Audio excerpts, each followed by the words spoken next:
So good morning.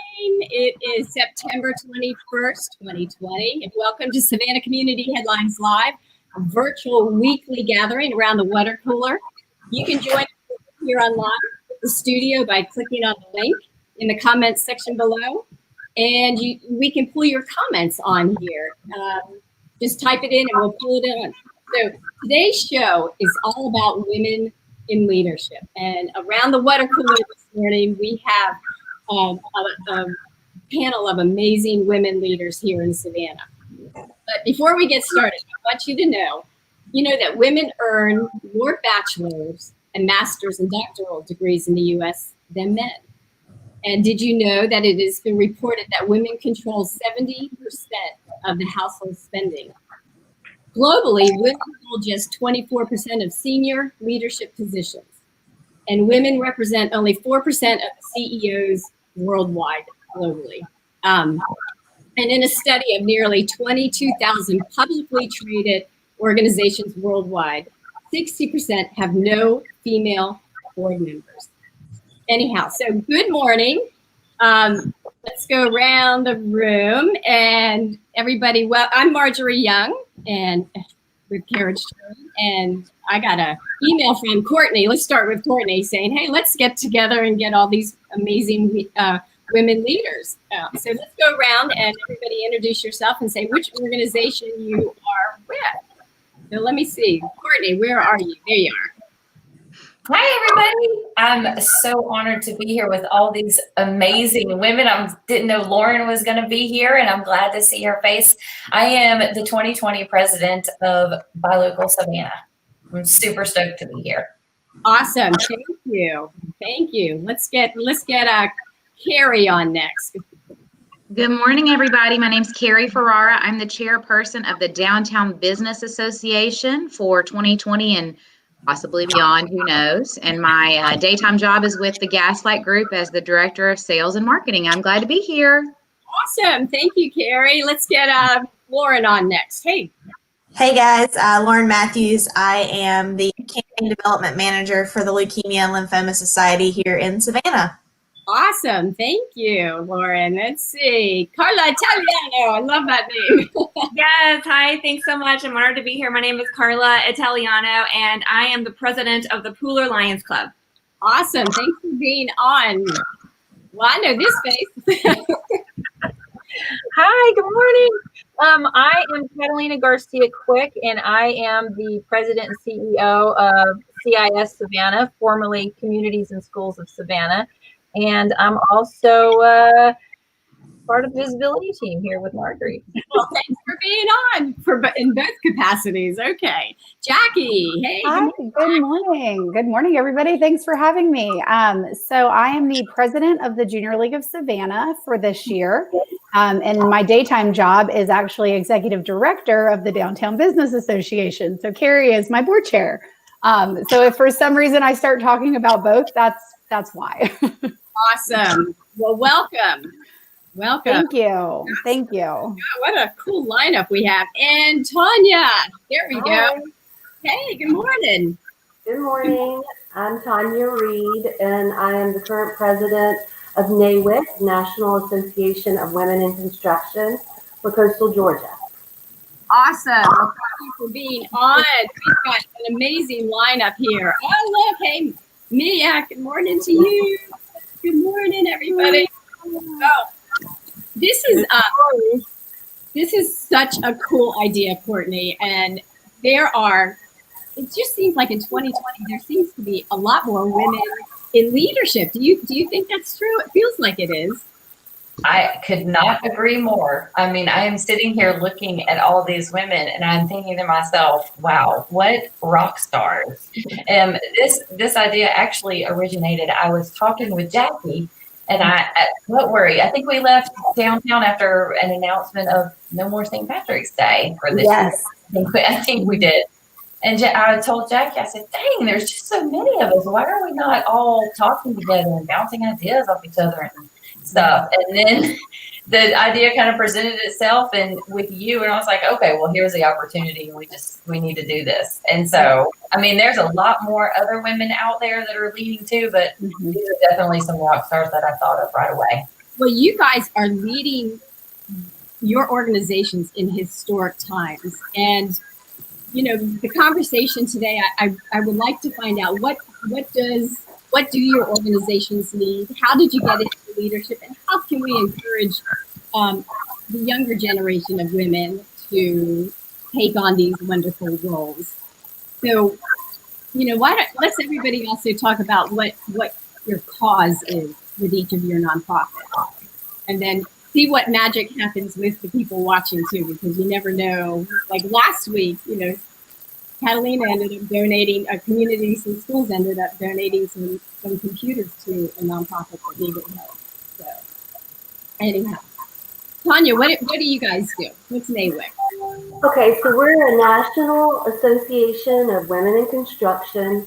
The group started in 1953 with 15 women that were involved in construction.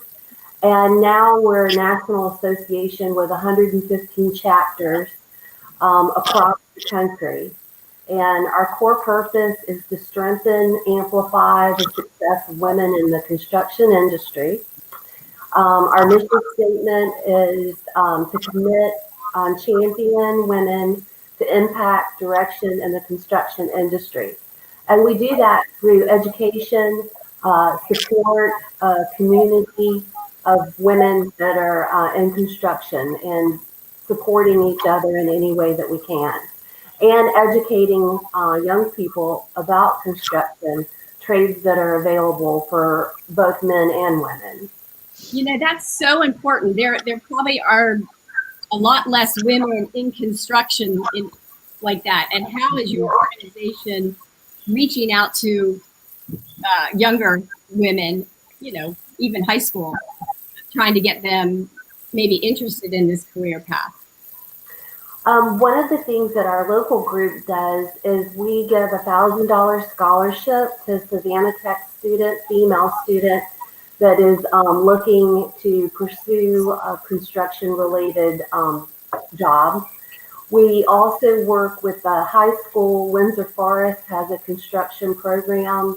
We give a sponsorship yearly for that, as well as any opportunity that we can have to get in front of high school students or Savannah Tech students to just encourage them and give them some ideas what's all involved, from, of course, support, office, insurance, to actual the physical on site on the construction jobs. That's such a wonderful start. My daughter, who's now 33, she is in a very male-dominated world, and there were a number of nonprofits here locally, Savannah Science Center, that also helped jumpstart her love of science and learning. So, I mean, what you all are doing really, really matters, and it really moves the needle. You might not see the bloom for a number of years, but you're definitely planting the seed. So that's fantastic. Thank you, Tanya. Lauren, what about you with lymphoma? Leukemia and lymphoma. Yeah, It's a tongue twister. yeah. Tell us about what you need from the community. What's going on right now with you guys? Yeah, I think 2020 has been the year of the pivot, right? So everyone is having to pivot their strategy, pivot what their needs are. So for us, I mean, we're fortunate that we are still going to be able to host some of our fall events. Fall is a big season for us. So September is Blood Cancer Awareness and Childhood Cancer Awareness Month, and most of the time when a child's diagnosed with cancer, it's a blood cancer. So we hold both of those very, very dear, close to our heart. So we are fortunate to be able to transition and pivot some of our fall events into virtual events. But I would say for us, it's making sure that everyone, that the public knows, the community knows that we haven't canceled anything. LLS is still funding research this year. We did have to slow down on some of our research just with labs being closed earlier this year, but we've still gained 4 new FDA approvals for the treatment of blood cancers in 2020, despite everything. So what we want to do this year is really pivot to make sure that everyone knows that we are still providing financial resources to patients. We're still providing other patient services, full-time staff of dietitians ready to help patients and their families with nutrition plans and dietary needs that they have during their treatment, in addition to our financial assistance programs that are still live. So really for us, 2020, our mission is to get the word out, make sure that the public knows that cancer isn't canceled this year, and that LLS is going to be here for you every step of the way. If you or someone hears the words, you have cancer. Gosh, well, thank you for your leadership here. That is what you're doing really matters. Oh my gosh, all of you. So thank you. Carrie, let's find out what the DBA needs and what you're all looking for. We need for the coronavirus to go away. Yes. So we can start hosting our monthly luncheons again. We have been very cautious and careful, and it wasn't just the board's decision. We reached out to membership to find out about their comfort level with hosting our networking and learning luncheons, and just got an overwhelming feedback that nobody was ready yet. With that said, we just launched a new survey. Jackie may be able to speak to any responses she's gotten, but I believe it went out last Thursday or Friday. We would really like to get back to meeting with our membership and having luncheons so we can do what we're meant to do. It was just not the right time for that, and I don't know if it is quite yet. With that said, Jackie, did you come in January or February of this year? Toward the end of February, about 3 weeks. So just in time. She got in just in time to work really hard on getting the DBA lined up to take care of all of our St. Patrick's Day responsibilities and excitement, just in time to have all that dashed. Obviously we know that was the right decision, but gosh, what a nice intro for Jackie and our organization. But she has been doing quite a bit behind the scenes, and I'll give her all the due credit. The board, most of us downtown have been, well, everybody has, but we've been so affected by what's gone on. I can speak specifically for the restaurant industry. Many of us lost our jobs immediately and were laid off for a period of time. So, we weren't really doing a lot with our nonprofit board work, and Jackie has really carried that torch. So I'll do credit there. I will say that, she's still working on a lot of things behind the scenes and keeping people informed. And if you're not tied in with the DBA right now, it's a good time to kind of try us out and do that. We've been doing virtual luncheons. Have we done 3 or 4 now, Jackie? We've done every month since April except August. So April, May, June, July, and September. We've done 5 now. Wow. I didn't realize it was that many. And those have gone really, really well. And another thing that we're doing at the DBA that's new since things, the world turned upside down, is we've been doing these really great industry private chat groups where we invite nonprofits or restaurants or events folks.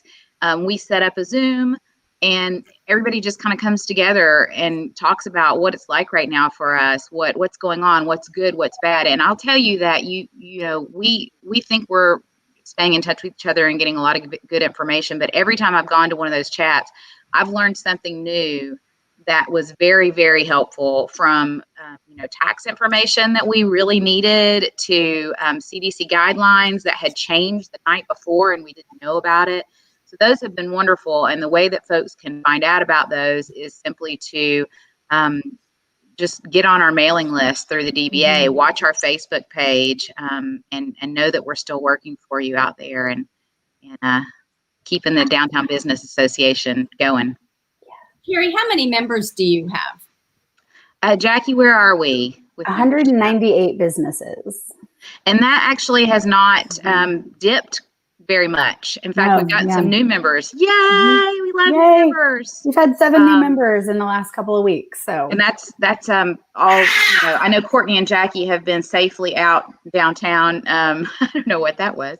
Safely out downtown, meeting with people and talking with people. So, I'm glad that we've gotten some new membership. But the really great thing I'll say that we've done, I think, throughout all this is that we've opened up a lot of our things to non-members. All the things that I talked about with the luncheons and the private groups have all been available at no cost to anybody because we feel like there'll be a time for people to pay for membership. But right now we really are focused on helping each other as much as we can. That to me is leadership. I mean, these are unprecedented times, and we have to pivot and do stuff like that. Anything to help the small business owner right now. Absolutely. And I have one more thing to say to toot our horn at the Downtown Business Association. We have a really great working board, probably one of the hardest working boards I've ever sat on. And our leadership has been female for the last 3 presidents. And that doesn't mean the last 3 years. I don't even remember how many years, because Karen Gwynn was our president for many years. And then Gina Pepper took over for at least 2, if not more years. And the only reason she had to step out was that she moved away. I'm now the board chair, and we brought our first ever executive director in. And obviously that is a female-led position. And it's not that we don't feel like it has to be that way, but it has just worked out that way, which is lovely. Fantastic. Gosh. So now we've got the DBA, and then we have buy local. So what are the differences between those? Courtney? I think like just factually, as far as the downtown business is concerned, I think you have to be in that downtown area. And for buy local, you can be anywhere. You just have to be owned and operated, born and bred in Chatham County. Would that be correct, Jackie? Technically, you don't have to be downtown. We have lots of larger companies who either have operations downtown or they just like to network with the downtown group that have. If you have an interest in downtown, yeah, if you have an interest in downtown businesses. But I will say, so kind of one of the differentiating factors is, I mean, you don't have to be local. So I think, that's one thing that we do have some larger companies that may not have local representation that are members. But yeah, you have to have an interest in kind of the betterment of the downtown area. That's a good way to say it. So buy local, you guys have been around how many years now? Oh, since 1999, 21 years. Absolutely. We're rolling on 20. Last year we celebrated 20 years with the Big Barn Business Bash. Oh, yeah. I was there, and I think it was 200 degrees. Yes, I think it was too. That was yes, very warm. And then it rained and got really humid, but everybody stuck around because, I mean, nobody knows anything about buy local. There's a lot of good people in there that love having a good time. So we stuck around for a long time. So Courtney, how has buy local pivoted and helped the small businesses in Savannah? All the things. Yeah. I mean, buy local is pretty known for their networking lunches. And when you can't have those anymore, you really have to take and assess, what's the core value of the organization you're running, and how can we change to adapt to basically not being able to be around people. So in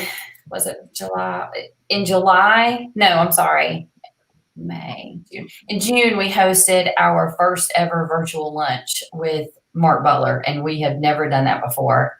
In July, we had Jared Orton from the Savannah Bananas, and he was great. It doesn't matter where he speaks, either in person or virtually. He is just his energy is so contagious. We're kind of with Carrie and Jackie with the Downtown Business Association. We're kind of trying to get back to those networking lunches. We actually are having one on Thursday, but we're working to do that in the safest way possible. So we are doing outside box lunches. We've had members that offer things for COVID stuff that have stepped up and said, hey, we'll bring this and we'll bring this and we'll bring that, which is so welcoming and so appreciated right now, because we're having to make such a huge pivot. And I do have to say, okay, this is the first time I have been a president of a board. This is certainly not what I anticipated it looking like. None of us did. It is okay to say that, because like really nobody really knows what the right thing to do and wrong thing to do is. So Jared said something that really resonated with me on his last thing. And he said, 2020 has really been our laboratory to really look inside, see what the base things are and what we want to be. And if it's time to change who we are or what we want to do with our organization, now's the time to do it, because you have the planning time to lay the foundation. I know that is certainly what the board and I have done with Buy Local. Buy Local is not just a lunch. We have tons of resources to offer other businesses. And I think the one thing that I really, really love about Buy Local is that one-on-one. Some members of the board and I have gone just walking around, talking to local businesses, talking to them, and making them feel appreciated and know that we're here and offering them resources. I'm so glad to hear that other people are gaining membership too, because we actually gained 7 new members last week. And we gained them by them coming to the Buy Local block party that we had with Carrie at the 5 Spot, and then Bar Food, River Street Sweets and Coffee Deli. And the next day they emailed us and said, hey, I want to get involved. And, a part of me is like, I cannot rightfully charge someone for something that their perks are lunches and to go and do stuff. And we're not having that right now. So the board and I sat down and we talked and we said, hey, listen, I think there's some really good people joining here. So what we've done is we're basically on a promise to pay. So they can be members right now. They just have to promise to pay their bill in 2020, a membership fee in 2021. I'm with Carrie, and I think that's the least thing we can do to show local businesses our support and what we are really about, and that's supporting people. Absolutely. Gosh. That's a lot. Sorry. No, that's Buy Local's just been very near and dear to my heart for many years, and it really matters. What are the stats of now with the amount of money that somebody spends locally? How much, if you buy from a local organization, 70%. how much? What is it? 70%. If you buy local, 70% of what you spend stays here in the community and directly impacts your community rather than shopping at a big box store. That is so significant. Say that again. 70% of money that is spent locally impacts your economy locally instead of going outside to a big box store. It basically equates to, if you spend $100 at an independent business, 68. Let's see. I'm looking at my stats here. Spending $100 in your local economy, $68 of that will stay local. Spending $100 at a big box retailer, about $48 of that stays local. And why does that matter? I want to reiterate this. So when we're driving past Walmart, just keep on driving. Buying local is worth every cent. The impact on your local community, where you live, where you spend time with your family, keeping that money here to do things, to put money toward extra things that you can do here in your community again. Yeah. That's what it's all about. Absolutely. And we have a question from a viewer. All right. Can we find clothing? Is there an organization we can find food or clothing? Any input? For a donation for free. Do we know which one? All of them? It didn't say. I mean, Goodwill.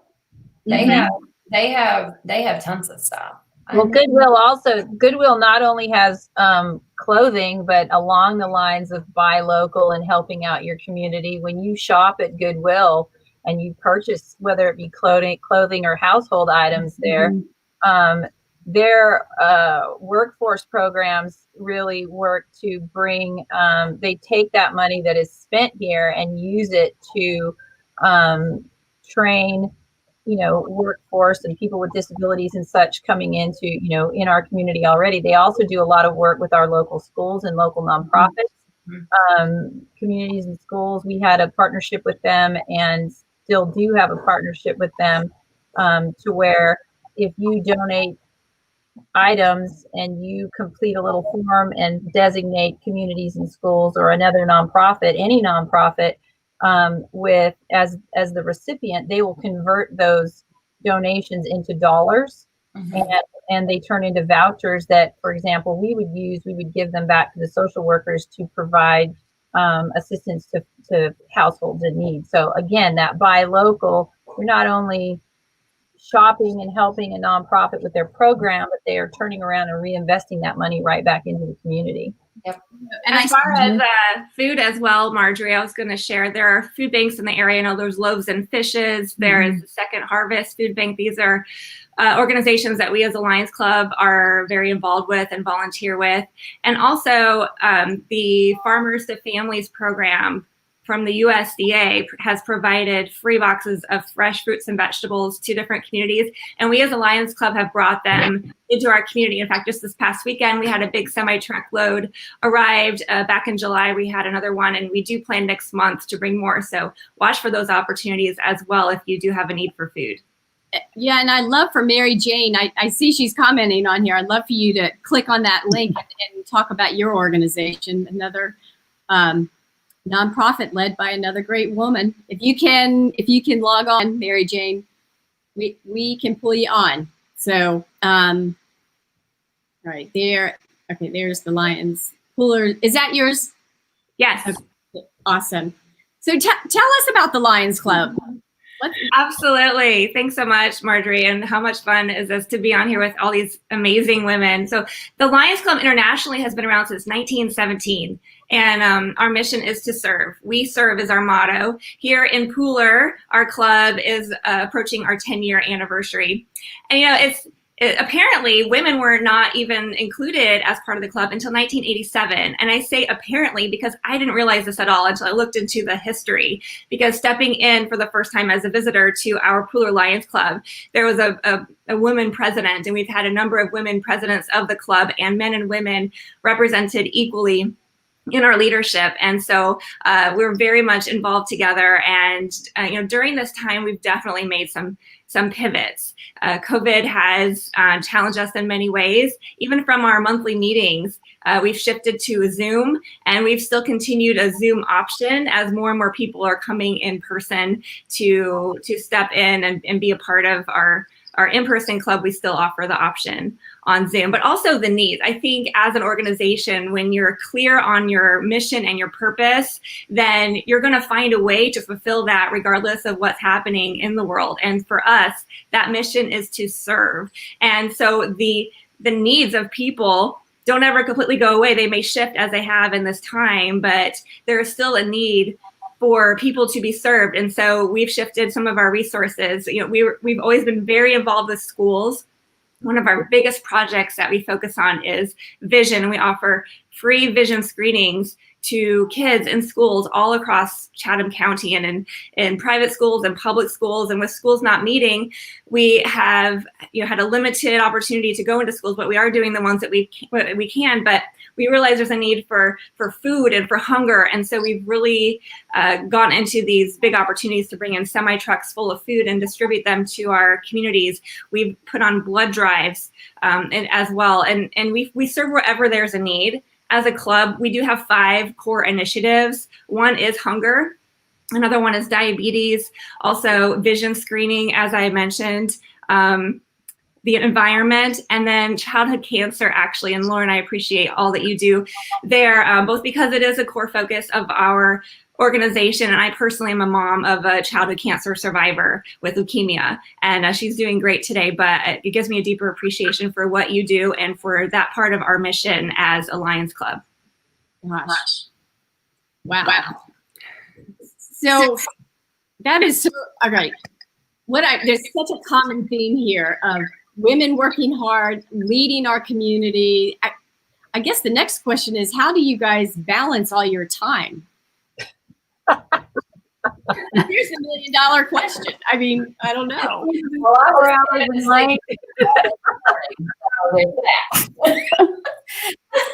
I have a grandson, and I forgot what it is like to get him ready, to get a child ready in the morning. And then I got here, and I was like, oh man, I need Chromebooks. Ooh. It's a lot. It's a lot. I can't speak to. I actually kind of maybe need to back up here a little bit. I found myself in these service positions kind of recently, within the last 3 years. My children are grown, they're out of the house. So I had a lot of time on my hands, and I took a little minute and I was sad for a little bit. And then I started really, really getting involved. The key to what I do, and I know that Jillian in the other room is totally going to laugh when she hears this. I am the most organized person you have ever met in your entire life. 100%. I have my local book and I have a workbook, but that's what I do. I just try to stay as organized as possible. I am nothing compared to these ladies sitting over here with the kiddos, because I don't know how they do it with those kids. Because Jackie, I thought of Jackie, she'll say, Courtney, can you hold on just 1 minute? And I know she's doing something with May. The mute feature is my favorite. And Carla, she's text. That's the way to get her, to text her. So I'm excited to hear these ladies' secrets to success, because I could not imagine doing it with small children. Yeah. Oh gosh. I don't have a secret. You know what? You take it hour by hour, day by day. Luckily with the junior league, I mean, the phrase "it takes a village" absolutely applies. We're completely volunteer led. There's 0 staff. So certainly it takes everybody in the league to help move it forward. And so I just, hour by hour, day by day, to-do lists are certainly a huge thing for me. But I want to take a quick second. I hadn't talked about what the Junior League is and what we do yet with everybody. So I do want to take a minute to share that.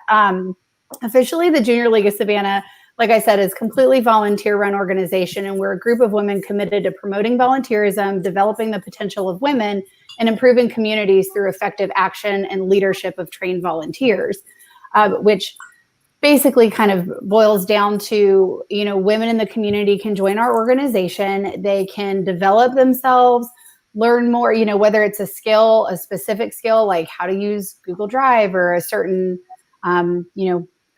topic, but really is like conflict resolution and just learning to work with other people and developing yourself into a better leader, so that, Marjorie, like you said, how do we get women into leadership? Well, part of what we do is train you to be in leadership and to go out into the community and get on other boards, serve in other leadership positions with other organizations. We have countless sustaining members of the Junior League of Savannah, which essentially is a level of membership that once you've been in for a number of years, you can go sustainer and go out into the community. And a lot of us and them will tell you, the skills I learned that make me a better board member here are because I served in the Junior League of Savannah. So really, this is a good stepping point. I serve on the executive committee of the Ronald McDonald House, and I can say with 100% positivity that the reason, at least I feel, a lot of the reason that I've stepped into the role, I know Carrie had to hop off for a second, but I credit the Junior League of Savannah for a majority of my leadership training. And most of the reason I felt confident stepping into an executive director role of a nonprofit here with the Downtown Business Association is because of my last 12 years in the Junior League of Savannah and everything that organization has taught me. And you said, how do we encourage the younger generation to get involved? I'm so excited. And because with COVID, like everywhere else, we didn't know how that was going to affect us at first. We had 30 women join the Junior League this year. And our new member class runs from August to May. So just this past August, we started that provisional class, and we had 30 women here in the Savannah community join the Junior League. So I'm feeling very positive about the future of our community leaders with that number of women joining the organization, even though, we weren't sure when they joined if we could have in-person events. We're very, very lucky we've been able to host some in-person with a Zoom option just to kind of keep that flexibility for those that want to come in person and those that don't want to. We've kind of just been offering both. I love hearing that you offer the leadership training because yes. I know when I was growing up, leadership, that word meant for the president of the United States. That wasn't something that was, but, as I moved to Savannah, I realized that leadership is everything. If you see something that needs happening or fixing and you do it, that's leadership. And, we just have to encourage the younger generation to identify a problem and fix it. And, it is, the government can't pay for all these extra things that everybody on this panel is doing. So we have to have a strong community, a strong set of leaders that's making our community a better place. And you guys are. And I don't know if you're familiar with Dawn's daughter. She has an organization where she teaches high school students leadership. And there might be some synergy there, Jackie. We've worked with Dawn in the past. Awesome. We've done some stuff when her book launched. We partnered with her and did a lot with her in the past too. And we bring in a lot of speakers. Yes, the league is completely run by volunteers. So you've got some volunteer experience that's a little more, here's how to operate our systems. Here's how to do this. But then we try to do leadership trainings that are applicable to take back out into the community. I had mentioned conflict resolution. That's one we tackled this summer, where we did a training on conflict resolution and working with different personalities. And we kind of had everyone identify their personalities. And then we talked about ways to work through those and work together. And because we've got almost 600 women in the league. And you have to kind of learn how to work with different personalities. That's a huge part of leadership training. So we did a lot. Yeah, we did a lot kind of conflict resolution, working with each other, and teaching that, because you can take that into your place of business where you're working. It's just a very great training to have. Most recently, we brought in Vicki Clark, who's a national motivational speaker. She does a lot of work with junior leagues across the country. And we were able to bring her in via Zoom. Some positives, instead of having to try to fly her in, we were actually able to just get her to Zoom in with our membership. And she did some great motivational speaking and really encouraging, the women in our organization on how to be a leader and how, and through this time, through COVID, how to step up and be a leader. And it was just a really great opportunity to be able to offer everybody. Jackie, what were some of the takeaways that you can share with folks watching? Oh gosh, one of them, Vicki is, if anybody knows Vicki Clark who's watching on Facebook, you'll agree. She is just very encouraging. And when you're talking about volunteer work, especially, the majority of the women in the league also have full-time jobs. I know I do, but also a lot of the members do now. And, she really kind of just talked to us about managing kind of that level of, not overcommitting, but also holding your commitments. So if you say, okay, hey, I can do this by Friday, but then everything, blows up, communicating that with other people, because we can all jump in and help each other when we're volunteering. So with the league specifically, she was encouraging everybody, don't be afraid to say no if you can't make a commitment. But if you did say yes, make sure to communicate if you're having issues with that, because you're surrounded by, 150 other women who can jump in and help make it happen. And that it's more important to get the work done than who does the work. So we're all in it together. And, it's really not about credit. It's really just about working together with your other league members to get the job done and move the needle forward in kind of your respective position in the league. And, a lot of us are type A, a lot of us are hyper organized. Like Courtney had said, I've got 2 planners, I've got a digital one, and then I've got a paper one sitting right here. But, none of us like to ask for help or say that we can't do something. And so she was really encouraging us all to be okay with that and ask for help and accept help. I had to learn that many, many years ago. Started. I mean, you do develop a tribe of your women friends, and they will take you throughout your whole career. But you can't do it alone. You have to have a support group, and the good old women's network. In the words of Diana Morrison, you got to have your posse. Yes. I have Kristen Harkleroad is my president this year, and Liz Balcom is the secretary. And I am always so thrilled to see their name pop up on my phone, because I know they are saying, what can we do to help? That's really huge to have people in your corner who are willing to jump in and help you with stuff. Well, and like I started with communities and schools in January of 2016, and the organization had been in Savannah about 20 some odd years at that point.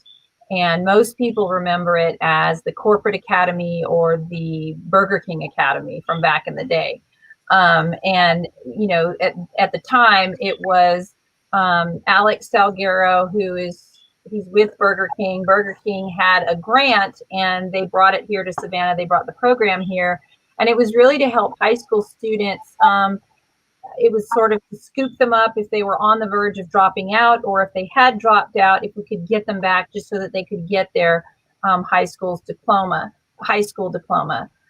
Jump forward to 2016, high school students were still the focus, but the Savannah affiliate had decided that, we've got a lot of kids making it to middle school even that are not prepared. And so we really started to look at the overall educational system here and the impact of education, and more so the impact of poverty and such on education.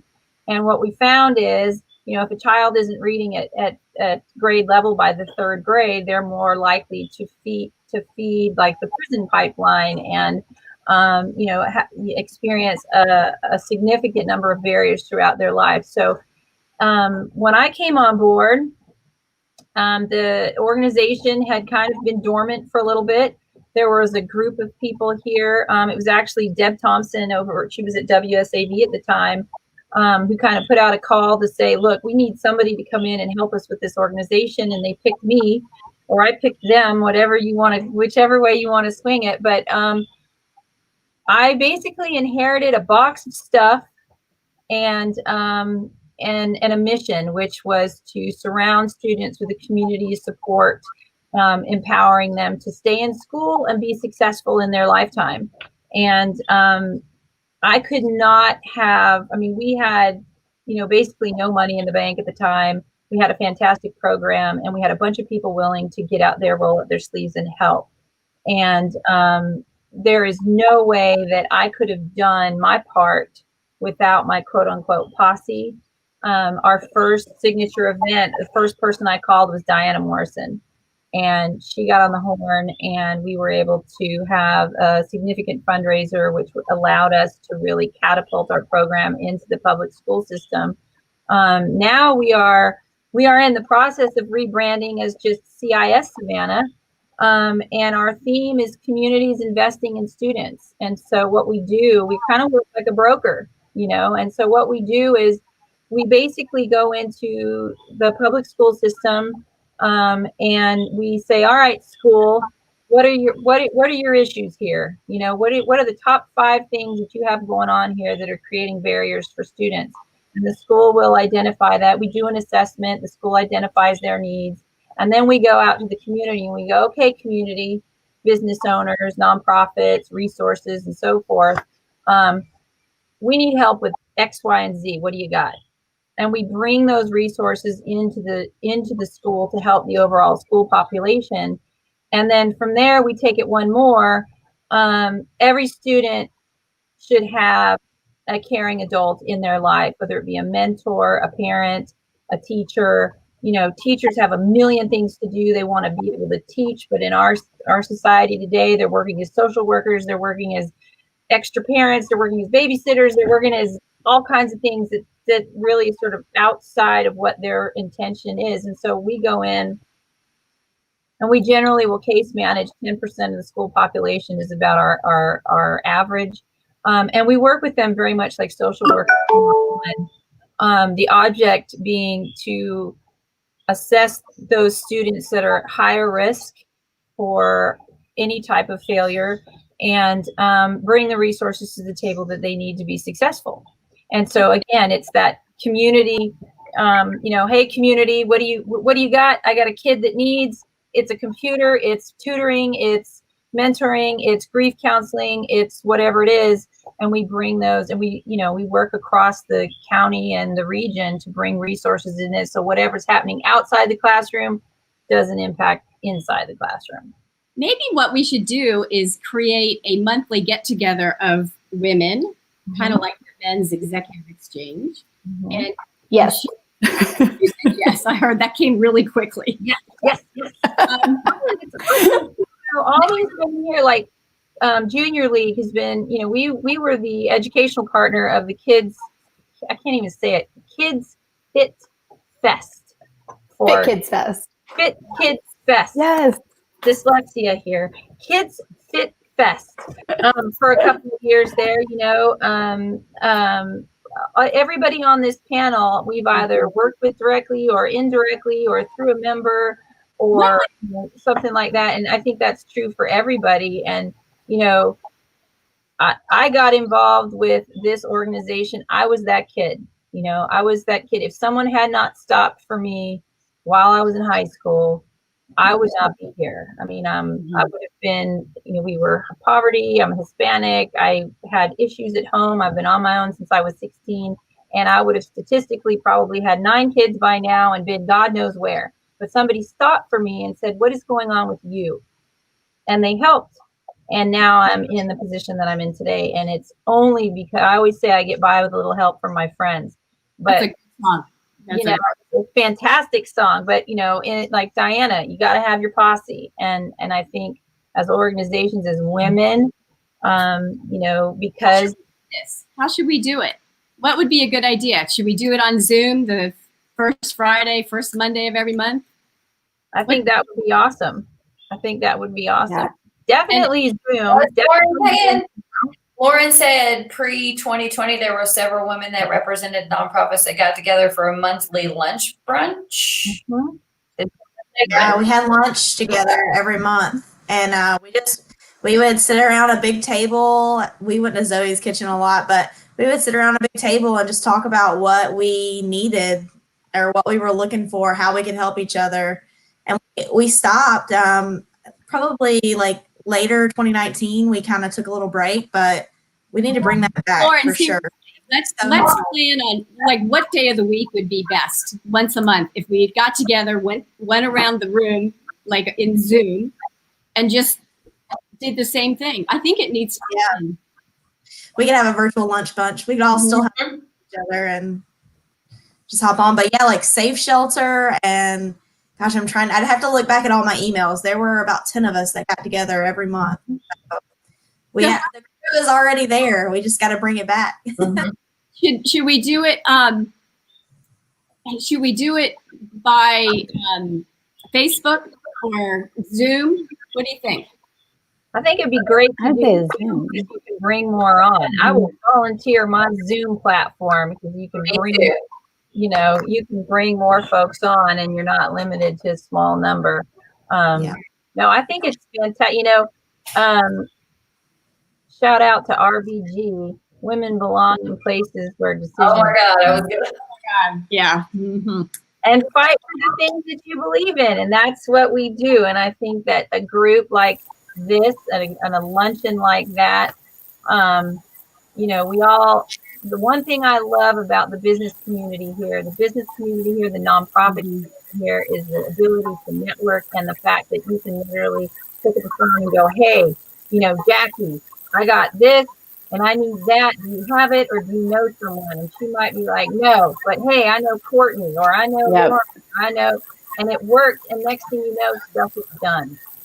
We helped each other out tremendously, especially with staffing, because we all have people that would be great nonprofit employees, but helping each other out, keep our organization staffed and finding new volunteers. So yeah, I would be excited about being a part of that. Yeah, I think that's really important, and even collaboration between organizations is something that we've experienced recently. Like, we just did this big food distribution over the weekend, and we had about 70 volunteers, but of those 70, maybe 20 were from our club, and the rest were, the city of Pooler. We couldn't have done it without, the mayor and the board and the city council, all their support, also local churches and the Marine Corps League and Rotary, VFW. So many people showed up, which made it fun for all of us. And we got to share ideas, and there were things that we implemented on the spot, or things that we're planning as a takeaway for our next event that we wouldn't have come up with without everyone's involvement. And I think, in addition to people needing to be served and having different needs in this time, people also want to feel like they're part of something bigger. They want to have a bigger sense of purpose and fulfillment. And as nonprofits, we have that opportunity not only to serve our mission, but also to empower the volunteers and the people who may find themselves in a new situation and looking for a way to contribute in new ways. So I love anything that's collaborative. I love this idea. Mm-hmm. And more, especially during COVID, I hope this continues post-COVID, because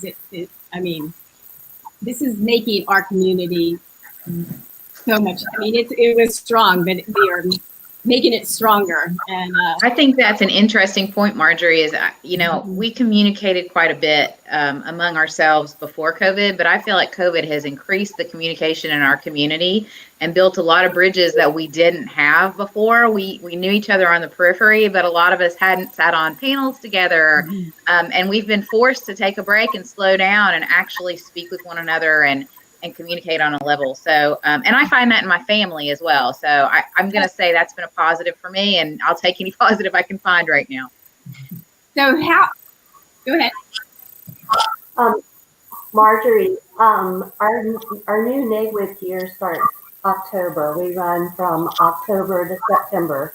So I will be the past president, but I definitely would love to continue and to be involved with all of you leaders. And interesting enough, our new platform for starting October 2020 will be Connect, Collaborate, and Construct. So it seems like we're all on that page. So Tanya, would you Kudos have time to get everybody's email that was on the email that I sent you for the link, and start something once a month that we could, like the exchange, the Women Leadership Exchange or something? I think it sounds wonderful. So I'm for it. Is there anyone that wants to head this up, or y'all putting the ball in my court? I will help you. So what day of the week would it be? I can share the database of people that came to Lunch Bunch. I have all the emails and stuff, so I'll share that so that everybody has it. Yeah, and I think it just needs to be women in leadership positions, and the goal once a month is just, hey, what do you need? Hey, what's happening? Did you know? Jackie, you know exactly what I'm talking about. As far as day of the week, I don't know about everybody else, but Wednesday, Thursdays seem to already be the days with a ton going on. So I'm thinking maybe Tuesdays. Over lunch? Tuesdays would be, Tuesdays over lunch are good. Because between Wednesdays and Thursdays, I don't know why, but I feel like there's already a ton of set like Thursday. I feel like every board I'm on, everybody has their meeting on Thursday. Yeah. And I'm not ours are Wednesday mornings for DVA. Our lunches are Wednesdays, the second Wednesday. So I'm like Wednesdays and Thursdays in my head are just without looking at a calendar, kind of scary to commit to. But Tuesdays, there never seems to be lunch on Tuesdays. So I think Tuesday would be a good day. Okay.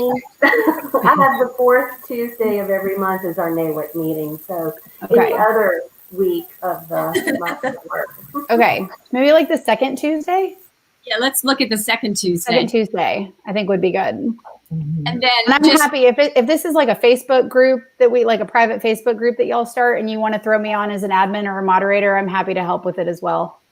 I think the Facebook group would be a good idea. That way we could add people and it'd be easy to keep track of. Yeah. I'll volunteer to start the Facebook group. I'll volunteer to start the Facebook group, and then the couple of other of us we can get together and get the emails and do the things. The Facebook would be good because we could also post things that are happening and things that collectively we all need. And maybe you want to make it from 12 o'clock to 1 o'clock? Yeah, I think that works. Okay. And then why don't we, since we're all so busy anyhow, let's not worry about planning anything and let's just see what develops on the second Tuesday of October. And then we'll just play it by ear. But I think if we can continue this conversation offline, it would be great. And there's so many women nonprofit leaders that have not come on today. But I mean, we only have so much space on here. But I can think of 20 of them that need to be in this group for sharing.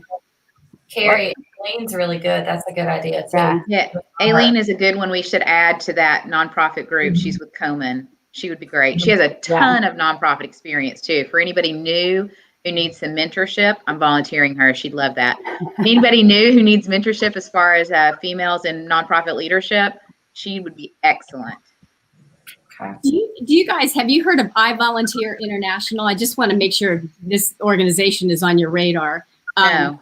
Nipuna, okay, so he's developed this app and it's global and it's geo-tracking. So let's say if the Komen group is going to have a walk, they can post that on his website and then they can post something seeking volunteers. So he matches nonprofits with volunteers. Very cool. I mean, Katie Nussbaum just wrote a wonderful article about his app for nonprofits. It's just for nonprofits. So look him up. It's I Volunteer International. He started here in Savannah, but he's now has a 5-star rating with United Nations. And I mean, this app is going to change the world. I'm awesome. Really excited about it. Yeah. So, okay. So oh my gosh, I love that. We're already almost 10. 10 o'clock, absolutely. What a fun way to start our Monday morning. So the magic from Marjorie, you've got somebody on who's asking to speak in your private chat. That's Rachel. We can all just say, hey, Rachel. Rachel is our neighborhood informal mayor of Isle of Hope, and we had her on a couple weeks ago. But we're gonna tell Rachel we'll talk at her offline today because we only have 2 minutes left. Awesome. So our takeaway is the second Tuesday. We're going to have a Facebook page for executive leadership. Jackie, let's come up with a name with y'all. We need. We'll work on a name. Carla, I just saw your post. Let's look at the third Tuesday then, because their meetings are the second Tuesday during lunch. So let's look at the third Tuesday, and that way we'll kind of land in the middle of the month, anyways. That'll be nice. And then, we'll come up. We'll work on a fun name for this. I love it. Yeah, I love it too. We'll get together offline before we have to clock off. Marjorie, we've got, speaking of all these calendar things, we've got some things coming up on the calendar like right away. We've got Buddy Walk October 3rd. We've got Safe Shelters got their thing on October 8th. And what's the other one I'm missing? There's one more coming up. Encourage Health has a lecture series. That's right. That's October 1st. The Savannah Jazz Festival is the 23rd. That's what, tomorrow, this week, right? And then what else do we have? A couple of there's all kinds of things. I'm glad to see Biz Pitch is coming up. Biz Pitch is If the you other. have any companies that are just started, they can reach out to SCORE and they have a chance to win. It's like $5,000 with And money. then we can't forget about Flower. Don't forget to bring on Flower. The pet. Flower needs a home. Our coastal pet rescue. Flower needs a home. Guys, I almost forgot that. Hold on. Oh my gosh. No, we can't forget him. Don't forget the pets. There. What's his name? Flower. She's super sweet, really calm, loves to cuddle on the couch, gets along well with others, and you can find out how to adopt her at coastalpetrescue.org. So Liz is going to post all these links to all these events and pet adoptions in our feed. But yeah, that's a cute. She's cute. If I bring home another pet, my husband will divorce me. I'm not allowed. All right, guys. It has been such a pleasure talking with each and every one of you. And what an honor. You guys are moving the needle in Savannah. This is why Savannah rocks on top of everything else.